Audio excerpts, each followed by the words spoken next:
तो बस इतना याद रखें कि मतलब कि हेतु और साध्य के बीच में जो संबंध स्थापित किया जाता है, उसे ही हम व्याप्ति कहते हैं।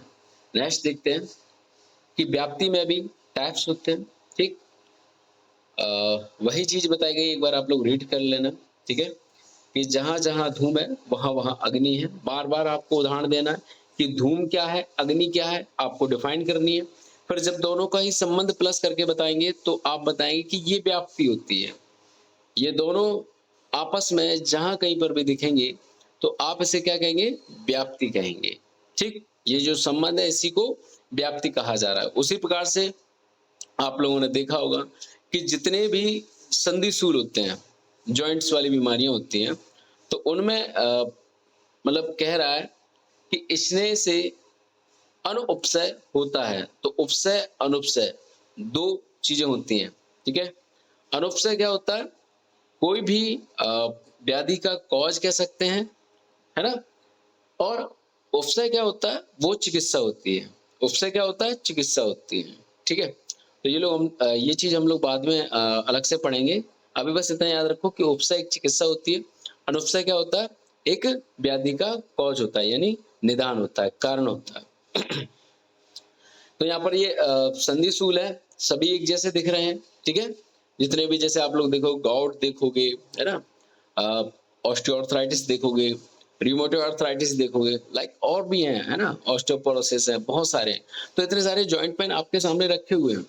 अब यहाँ पर ये कह रहा है कि जिस जॉइंट पेन में स्नेह के यूज़ करने के दौरान दर्द बढ़ जाता है, तो समझ जाना कि उसमें वो जो व्याधि है, वो साधारण जॉइंट पेन नहीं है, वो कौन-सी है? आम बात है, ठीक है? वो कौन-सी है? आम बात है, यानी रूमेटॉइड आर्थराइटिस है, ठीक?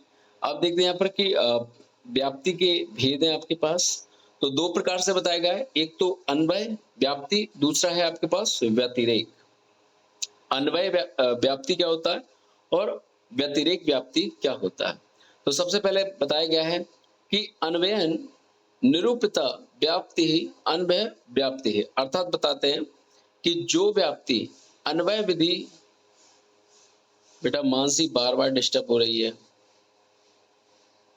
तो जो व्याप्ति अन्वय विधि के द्वारा यानी 2 वस्तुओं में मेल के आधार पर यानी स्थापित की जाती है, तो उसे हम क्या कहते हैं?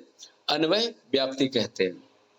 तो कुल मिला के 2 वस्तुओं को आपस में प्लस करके हम लोग बता रहे हैं, तो ये क्या है? आपकी अन्वय व्याप्ति है। तो वही उदाहरण यहाँ लिख देना कि जहाँ-जहाँ धूम है, वहाँ-वहाँ अग्नि है। तो दोनों ही एक साथ दिख रहे हैं, अलग-अलग नहीं दिख रहे हैं। फिर कहा जाता है व्यतिरेक क्या होता है?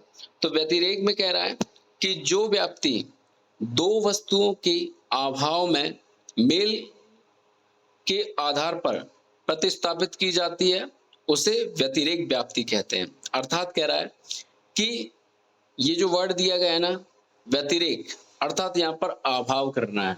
समझो बात को। व्यतिरेक व्याप्ति में एक ऐसा आपको संबंध स्थापित करना है, जो है ही नहीं है। एक ऐसा संबंध बनाना है जहाँ पर है ही नहीं है वो, ठीक है? अर्थात कहा जाता है कि अग्नि के अभाव में सदैव धूम का भी अभाव देखा जाता है। तो इसे क्या कहते हैं? इसे हम कहते हैं व्यतिरेक व्याप्ति, ठीक है?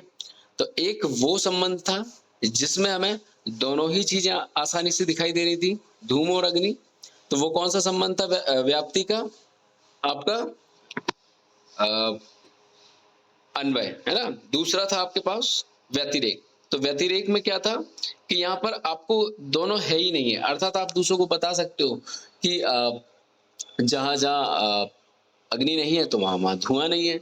अर्थात आप बीमारी के बारे में बता सकते हो कि जहाँ-जहाँ मतलब कि स्नेह से जॉइंट पेन में दर्द हो ही नहीं रहा है, तो वहाँ-वहाँ रूमेटॉइड आर्थराइटिस है ही नहीं है। क्लियर? तो इस तरीके से बीमारियों से रिलेटेड आपको चीजें याद रखनी है, ठीक है? ये धूम और ये अग्नि तो एक सामान्य से व्यक्ति के लिए बताया गया है, ठीक है? आप लोग थोड़ा डॉक्टर लाइन में जा रहे हो, तो आप अपना पक्ष रखेंगे। क्लियर? चलिए, बाकी यहाँ देखेंगे कि पक्ष। चलिए, अभी हम लोग संबंध स्थापित कर लिए, ठीक है, अग्नि बता दिए, हेतु बता दिए, साध्य बता दिए, व्याप्य व्याप्ति दोनों बता दिए। ठीक है, अब चलते हैं पक्ष, अर्थात वहां पर जो स्थान है, जिस स्थान पर जो संबंध स्थापित किया जा रहा है दो लोगों का, उस स्थान के बारे में भी तो बता दें हम। ठीक है, तो बताया गया है कि साध्य जहां सिद्ध किया जाता है उस स्थान को पक्ष कहते हैं। जहां साध्य संदिग्ध होता है, अर्थात साध्य है या नहीं है, इसकी शंका होती है। ठीक है, तो ध्यान रखेंगे, जैसे कि उदाहरण के लिए बताया गया था कि पर्वत पर अग्नि जल रही है या पर्वत पर जो धुआं उठ रहा है, तो कहीं ना कहीं आसपास जंगलों में आग लगी होगी।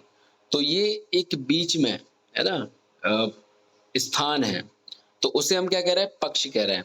तो उसी प्रकार से जैसे किसी व्यक्ति के शरीर में रिमोटॉइड आर्थराइटिस है, उसमें हेतु आपने पता कर लिया है, स्नेहन है ना, तो यहाँ पर रोगी क्या है, पक्ष है।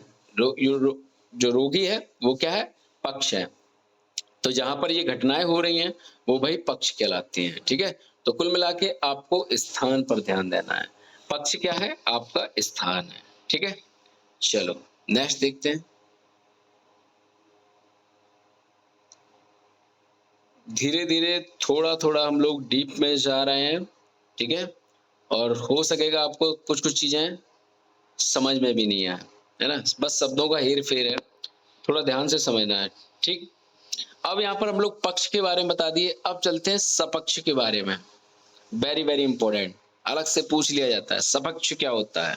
ठीक है, तो आप लोगों ने देखा होगा कि सपक्ष कुछ नहीं होता, एक सिंपल लैंग्वेज में याद रखो कि उदाहरण क्या है, उदाहरण। ठीक, अब देखो जैसे कहा गया है कि जिस पक्ष पर साध्य निश्चित सिद्ध होता है उसे सपक्ष कहते हैं। क्लियर, ये कह रहा है कि जहां पर आपको बिल्कुल कॉन्फिडेंस है, शंका ही नहीं है, कोई शंका नहीं है कि हाँ भाई इस पर्वत पे ये धुआं जो उठ रहा है, इस धुएं में मुझे दिख रहा है कि मतलब धुआं है, प्लस मतलब उसमें स्मेल भी आ रही जलने वाली। ठीक है, तो दो तीन चीजों से आप उसको निश्चित कर सकते हो। बाकी दोहरा तो धुआं तो भाई पहाड़ों पर कोहरा भी होता है, लेकिन आप उस चीज को निश्चित नहीं कर सकते हो। ठीक है, पहाड़ों वाला धुआं देखना बड़ा ही अच्छा लगता है, सुंदर लगता है ना, लेकिन वहां पर पानी की बौछारें भी रहती हैं, तब वो धुआं आता है। ठीक है, बिना पानी के नहीं आएगा वो। ठीक, तो अब ये कह रहा है कि जैसे अगर आपको और अच्छे से इसको क्लियर करना, निश्चित करना है, तो कह रहा है कि रसोई घर में सपक्ष होता है। अर्थात रसोई घर में देखा होगा कि जैसे ही आप आग लगाते हो वैसे ही धुआं निकल आता है। ठीक है, तो आप निश्चित हो जाते हो कि भाई जैसे ही हमने आग लगाई वैसे ही धुआं निकला है, अर्थात जहां धुआं होगा वहां अग्नि होगी। तो आजकल की रसोई में गैस हो रही है ना यूज, तो गैस का यहाँ कॉरिलेशन बिल्कुल मत करना। यहाँ पर चूल्हे वाली बात चल रही है। ठीक है, जिसमें धुआं भी निकलता है, गैस में मेरे ख्याल से धुआं नहीं निकलता है। ठीक है, तो ये प्राचीन काल की बात है। तो उसी प्रकार से ये कह रहा है कि अगर आप बॉडी में लेके चलते हो, ठीक है, तो वहां हम लोग देखेंगे कि जैसे आप कह सकते हो कि आपके सामने पहली बार कोई रिमोटॉइड आर्थराइटिस वाला पेशेंट आया है। ठीक है, तो आपको याद रखना है कि भाई जब मैं इंटर्नी कर रहा था, है ना, या मैं बीएमएस की जो थर्ड ईयर की क्लास थी, या मैं फाइनल ईयर में था, तब मुझे पता है कि मेरे टीचर ने इस तरीके से रिमोटॉइड आर्थराइटिस वाले पेशेंट मुझे दिखाए थे, डेफिनेटली दिखाए थे, मुझे निश्चित है, मुझे कॉन्फिडेंस है ना, कि इस तरीके से आम बात वाले पेशेंट होते हैं कि जिनमें इस तरीके से स्नेह का यूज कराएंगे, मसाज पानी कराएंगे, तो उनमें दर्द बढ़ने लगता है। तो आपको पहले से ही याद है, तो आपको वो एग्जाम्पल मिल गया है कि भाई टीचर ने इस तरीके से बताया था। तो आपके सामने अगर रियल में भी पेशेंट होगा तो आप उसको क्लियर कर लोगे, निश्चित कर लोगे कि हाँ ये वही पेशेंट है। ठीक है, तो ये होता है सपक्ष, अच्छे से लिख सकते हो आप लोग। ठीक, चलो अब चलते हैं विपक्ष। विपक्ष में क्या होता है कि कभी कभी एक मतलब डाउट सा भी होता है। ठीक है, ये मैं इसलिए पढ़ा रहा हूं पदार्थ विज्ञान में, वैसे पढ़ाने की कोई जरूरत नहीं होती है, लेकिन आपको पढ़ना बहुत जरूरी है। मैं आपको बताता हूं कि बॉडी में एक साथ कभी कभी 10 व्याधियां उत्पन्न हो जाती हैं। ठीक है, 10 व्याधियां जब उत्पन्न हो जाती हैं एक ही टाइम पर, तो आपको समझ में नहीं आता है कि भाई मैं ट्रीटमेंट करूं तो करूं किसका। नहीं समझ में आता है, ठीक है? जैसे ही मैं आपको एग्ज़ाम्पल तौर पे लेके चलता हूँ कि जैसे डायबिटीज़ के पेशेंट्स होते हैं, तो डायबिटीज़ के पेशेंट्स में क्या होता है कि उनको बहुत सारी समस्या आती हैं कि रेटिनोपैथी है ना? और मतलब कि सेक्सुअल वाइज़ समस्या भी आने लगती हैं, है ना? तो बहुत सारी इतनी सारी मतलब हाथ-पैर की अलग ही समस्या आने लगती है, पूरे मसल्स में दर्द होने लगता है। तो वो पेशेंट पता है क्या-क्या करता है? भाई वो आँख वाले डॉक्टर के पास अलग से जाएगा, देखना अक्सर उसको देखना, है ना? जब उसको रेटिनोपैथी आँख वाले डॉक्टर के पास अलग से जाएगा और जो मतलब कि बाजीगर वाले जो डॉक्टर्स होते हैं, उनके पास अलग से जाएगा वो, कि भाई हमको ये समस्या हो रही है, ठीक है? उसी प्रकार से मांसपेशियों में जो दर्द हो रहा है, उसके लिए वो अलग से जाएगा कि भाई मुझे बहुत ज़्यादा पेन होता है, ठीक है? और मतलब बहुत सारी ऐसी चीज़ें रहती हैं, तो वो सभी डॉक्टर के पास जाता है। तो सोचो ज़रा, उस पेशेंट को ये नहीं पता क्योंकि उसको किसी ने बताया ही नहीं कि भाई ये सारी समस्या जो क्रिएट हो रही हैं, ये केवल और केवल आपके जो इंसुलिन हार्मोन इम्बैलेंस की वज़ह से हो रही हैं। आप उसी को कवर कर लो। आप इधर-उधर क्यों डॉक्टर के पास जा रहे हो, है ना? जब आप उसे कवर कर लोगे, तब ये सारे के सारे डॉक्टर अपने आप फुल स्टॉप हो जाएँगे, सब बंद हो जाएँगे। एक ही चीज़ पे ध्यान दो ना। तो इसलिए यहाँ पर विपक्ष की बात ज़रूर कही गई है, ठीक? कभी देखा होगा आप लोगों ने रियल लाइफ़ में कि किसी पेशेंट को डायरिया प्लस मलेरिया दोनों ही हो जाता है ना? आई थिंक टाइफाइड और मलेरिया। मनोज, मेरी आवाज़ आ रही है? मनोज,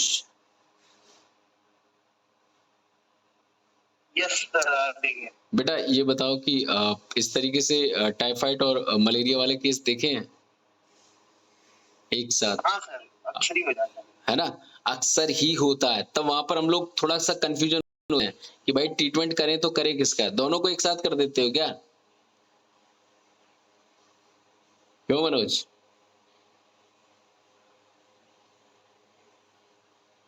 नहीं सर, हाँ, तो जो सिम्पटम वाइज़ अलग होता है। चलो छोड़ो, आयुर्वेद में सिम्प्टोमेटिक ट्रीटमेंट नहीं किया जाता, ध्यान रखना, है ना? आयुर्वेद में जिस कारण से जो समस्या उत्पन्न हो रही है, क्या पता मतलब मलेरिया की वजह से टाइफाइड उत्पन्न हो रहा है कि टाइफाइड की वजह से मलेरिया उत्पन्न हो रहा है। तो जो जिसके कारण से उत्पन्न हो रहा है, उसको हम लोग दवा देंगे, तो दूसरे की ट्रीटमेंट करने की ज़रूरत ही नहीं है। तो बस वही यहाँ पर बताया गया है कि जिस पक्ष पर साध्य का निश्चित अभाव होता है, उसे विपक्ष कहते हैं। अर्थात याद रखेंगे सभी कि उदाहरण के लिए कि जलाशय विपक्ष है। अर्थात सभी लोग याद रखें कि जल में अग्नि नहीं होती है, ठीक है? अगर आप लोग जल में आग लगा दोगे, तो समझ जाना कि वो जल नहीं, वो कहीं न कहीं डीज़ल या पेट्रोल होगा, ठीक है? तो इस चीज़ को याद रखें कि आपके दिमाग में अगर कोई बीमारी है, तो वहाँ पर आपको सपक्ष और विपक्ष दोनों ही रखने पड़ेंगे। तो मैं हमेशा यही कहता हूँ कि आप एक व्यू से नहीं देखा करो। ये सच बताऊँ तो ये लाइफ़ की एक जीने का तरीका होता है। आप लोग हमेशा जीने में जो लाइफ़ जीते हो ना, वहाँ पर एक ही पक्ष के दौरान ही सारे डिसीज़न लेते रहते हो। तो सपक्ष और विपक्ष दोनों ही देखना चाहिए। चाहे बीमारी हो, चाहे लाइफ़ हो, चाहे आपकी एग्ज़ाम हो, कुछ भी हो, तो आपको सपक्ष और विपक्ष दोनों का ही साथ में देखना चाहिए। ठीक है? तो यही बता रहा है कि आप और कॉन्फिडेंस में आ जाओ कि नहीं, ये पानी है, ये समुद्र है, ये नदी है, इसमें आग लग ही नहीं सकती है। तो मैं कैसे कह दूँ कि जहाँ-जहाँ धुआँ है, वहाँ-वहाँ अग्नि है? कहाँ से बता दूँगा बताओ? है ना? जो मेरा जो उदाहरण था ना, जहाँ-जहाँ धुआँ था, वो केवल मुझे पर्वत पे, जंगलों में ही मिला मुझे, बट जल में नहीं मिला मुझे। ठीक है? चलो, फिर देखते हैं परामर्श। परामर्श अच्छा है। आप सभी लोग इस चीज़ को याद रखेंगे, परामर्श क्या होता है?